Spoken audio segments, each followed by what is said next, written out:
નમસ્કાર ખેડૂત મિત્રો, આજના તાજા અને મહત્વના સમાચાર. ખાદ્ય તેલ અંગે સરકારનો મોટો નિર્ણય. કેન્દ્ર સરકારે ખાદ્ય તેલની ઉપરની કસ્ટમ ડ્યુટીની મુક્તિ મુદત 1 વર્ષ માટે લંબાવી છે. આથી માર્ચ 2025 સુધી 12.5% લેખે કસ્ટમ ડ્યુટી લાગશે. જોકે આ વર્ષે જૂનમાં સરકારે crude palm oil, crude sunflower oil, crude soybean oil પરની કસ્ટમ ડ્યુટી 5%નો ઘટાડો કર્યો હતો. તે સમયે ખાદ્ય તેલ પર 15.5% કસ્ટમ ડ્યુટી હતી, તે ઘટાડીને 12.5% કરી દેવામાં આવી છે. પીએમ કિસાન યોજનામાં થશે ફેરફાર. પ્રધાનમંત્રી કિસાન સન્માન નિધિ યોજનાના લાભાર્થીઓ માટે મોટા સમાચાર છે.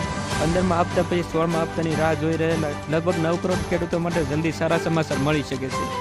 મીડિયામાં ફરતા અહેવાલ અનુસાર મોંઘવારીને જોતા કેન્દ્ર સરકારે પ્રધાનમંત્રી કિસાન સન્માન નિધિને હપ્તો વધારવાની વિચારણા કરી રહી છે.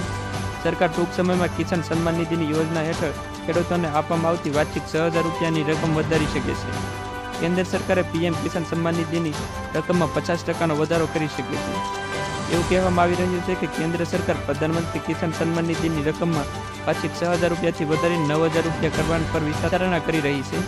જો બધું બરાબર રહ્યું તો વડાપ્રધાન નરેન્દ્ર મોદી 16મા હપ્તામાં પહેલા તેની જાહેરાત કરી શકે છે અને આગામી એટલે કે 16મા હપ્તામાં વધીને રકમ આવશે. તે ખેડૂતોને વાર્ષિક 3,000 રૂપિયાનો નફો મળશે. એટલે કે ખેડૂતોને દર 4 મહિને 2,000 રૂપિયાને બદલે 3,000 રૂપિયા મળી શકે છે. ગિફ્ટ સિટીમાં ડાયન અને વાઇન મામલે નિવેદન. ગિફ્ટ સિટીમાં ડાયન અને વાઇન મામલે રાજ્યના કૃષિ મંત્રી રાઘવજી પટેલે જણાવ્યું કે ગિફ્ટ સિટીની જરૂરિયાતને લઈને નિર્ણય લીધો છે.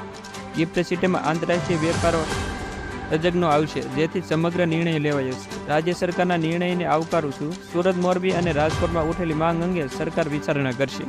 આવું કૃષિ મંત્રી રાઘવજી પટેલે નિવેદન આપ્યું. ખેડૂતોને દિવસે વીજળીની માંગ. સાબરકાંઠા સહિત ઉત્તર ગુજરાતના ખેડૂતોને રાત્રિના બદલે દિવસે વીજળીની માંગ કરી રહ્યા છે. આ માટે ખેડૂતોએ અનેક રજૂઆત કરી છે. જોકે અનેક વિસ્તારોમાં વીજ પુરવઠા અને માંગનું ધ્યાન રાખીને શેડ્યુલમાં ફેરફાર કરવામાં આવ્યો છે. આવી જ રીતે સાબરકાંઠામાં પણ ખેડૂતોને દિવસે વીજળી આપવા માટેની માંગ કરી રહ્યા છે. સોમવારે ગરડા વિસ્તારોમાં ખેડૂતોએ હિંમતનગર સ્થિત વીજ કચેરીમાં પહોંચ્યા હતા, જેઓએ દિવસે વીજળીની માંગ કરી હતી.